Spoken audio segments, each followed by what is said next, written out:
Welcome to the Burman Coffee Nesco Professional Coffee Roaster Roasting Demo. This is one of our best-selling machines. It's the only one built here in the US. There's many perks to it, but the biggest perk is that it's actually a smoke-free roaster.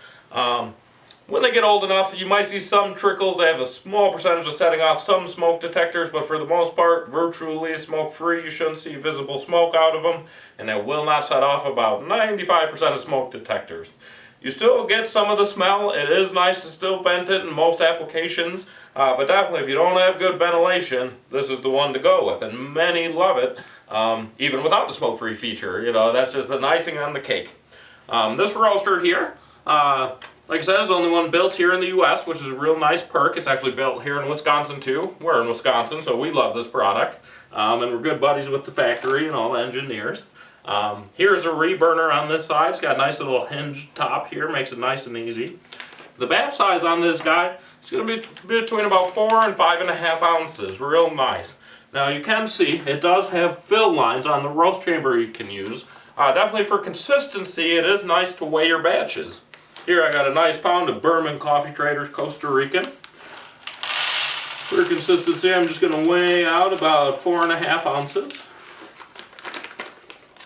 Now the thing that's nice about these fill lines is every coffee's density is a little different. So you never want to go above that fill line. So you can weigh your batches, pour them in nice and easy.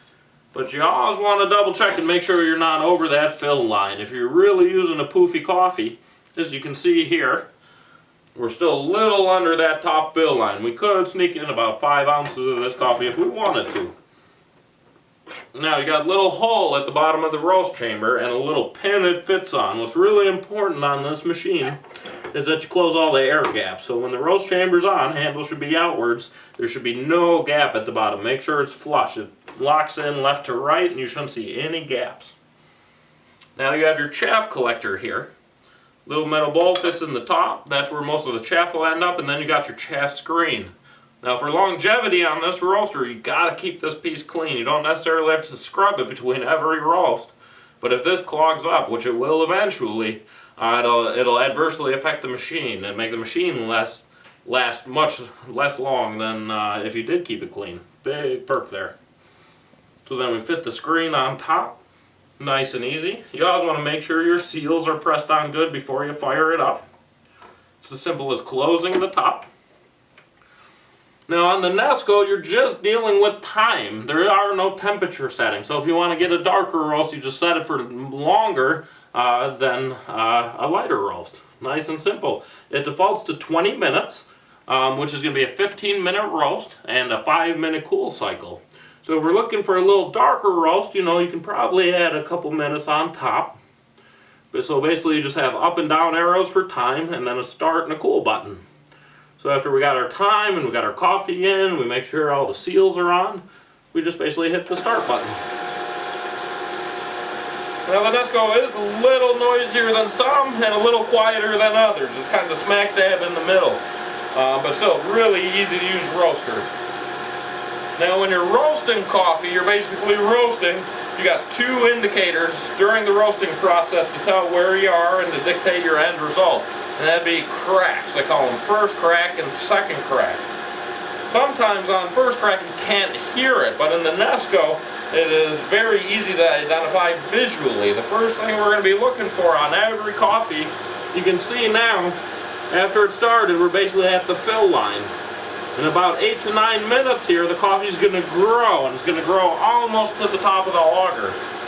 When that happens, that's called first crack. And every coffee has to hit that expansion inside.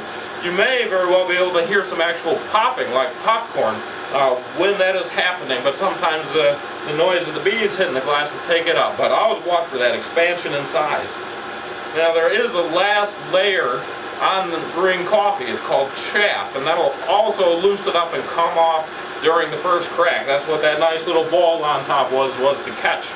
Now all the home coffee roasters make it a little easier because they remove the chaff from the heat source. If you were to roast coffee in a cast iron pan or in the oven, all that chaff's going to fall off and just kind of sit there and smolder. So half of keeping it smoke free and easier to use is having a method to pull that chaff away from the heat. In this case, the Nesco is an air roaster, so it's got a heating element down here that's blowing hot air up and through. So by removing the chaff into that top bowl, it doesn't smoke or smolder, which is really a nice feature to the home coffee roasters. To make sure you get a nice long life on these machines, you gotta let them cool back down to room temperature. Nesco is a great device, but it is definitely not a batch roaster. You can adversely affect the machine by doing back-to-back roasts on it. So definitely let it cool back down. After they turn nice golden hue, they'll start turning dark brown, and that's when first crack will happen. Now if you like lighter roast, first crack, you don't want to go, you got to go through first crack, but you don't want to go much past first crack. On the Nesco with a little longer roast, to stay in the light roast points, you're looking at about a minute or two past first crack at the longest. Now as you start approaching second crack, and second crack is another actual cracking sound. That's when the oils in the bean start to boil, builds up pressure, and will actually crack the bean. That's when you start seeing your classic oily coffee. You'll start forcing it out. Now the second crack you only hit if you're looking for a dark roast. Now on the Nesco, basically it's just a waiting game to hit your color, your roast that you're looking for. And then it has one more button on that control panel called the cool button. Now none of the coffee roasters know when the coffee is actually done. It is up to you to identify when that coffee has reached the roast you're looking for and to hit the cool button to terminate it. Now as you can see, we're definitely getting close to the golden hue color of first crack. See if we can't get some beans up next to it. Now we're at minute 18, so 7 minutes into the roast, and you can already see the changes happening. Now many love the Nesco because the Nesco is really the first non-drum air machine that mixes the coffee almost perfectly with that auger. The rest of the air machines are just going to use airflow to blow them around, and they also do a very nice job roasting, but do not roast nearly as even as the Nesco. Nesco is kind of like a drum roaster in which the beans are getting so well mixed you get very nice even results. Being a little bit on the longer side due to the down-tuned temperature to keep it smoke free, you do get usually thicker, darker toned, a little bit less acidic coffee than some of the other machines, which depending what you like can be a big perk because there's a lot of people out there that don't like super acidic coffee. Just starting to see the coffee grow. Within the next about 2 or 3 minutes we're going to see first crack happen. We may have seen a couple beans because you can see now sitting just above that upper fill line. Nice safety feature on the Nesco. We'll demonstrate it here. Top to top, roaster stops, everything's a little hot. Pick up, shake, clear the jam, top back down. Nice, easy process. We're now down to minute 10, so we're 15 minutes into the roast. We're a little bit through first crack. We might still be seeing a couple happen. Definitely was probably seeing about a 40% increase in size of the coffee. The expansion of each coffee is a little different. Some expand more than others. It seems to be due to the strain and density and moisture content of the beans. And then even after first crack, as you push towards second, the beans are going to swell. You're not going to see that big significant jump in size. But the darker you go, the bigger the beans are going to get. All the way up until you get burnt coffee. Seeing the bulk of expansion in size. Now looking at this coffee, the color always tells the tale of the roast. And right now we're at a light roast. So if I was looking for a light roast on this Costa, here's when I would hit the cool button. Now I think this Costa is more kind of a medium to dark roast, plus for the purpose of this video, we'd like to show you a little darker roast, so we're going to keep the roaster rolling. Now another nice thing about the Nesco is you can change the time at any time during the roast. It's going to kick itself into cool mode at minute 5, but if I say, hey, and evaluate it now, say, oh, it's not going to quite get dark enough, you can always hit the up arrow and add a couple more minutes. So there I just added 3 more minutes, brought it back up to minute 10. Now once you use this roaster a lot, you can set it for almost the right time to roast any said coffee. Each coffee roast is a little different, but if you're roasting the same coffee a lot, you might be able to set it almost exactly. But the roaster will kick itself into cool mode when it hits minute 5. Otherwise, like I said, you can always manually terminate it by hitting that cool button. There we go. I maybe see just a little hint of wet oil on a couple beans, so I'm going to go ahead and terminate the roast. I can hear it speed up a little bit. Still not overly noisy. I probably won't want to be talking on the phone right next to it, but you can probably still hear me on the video.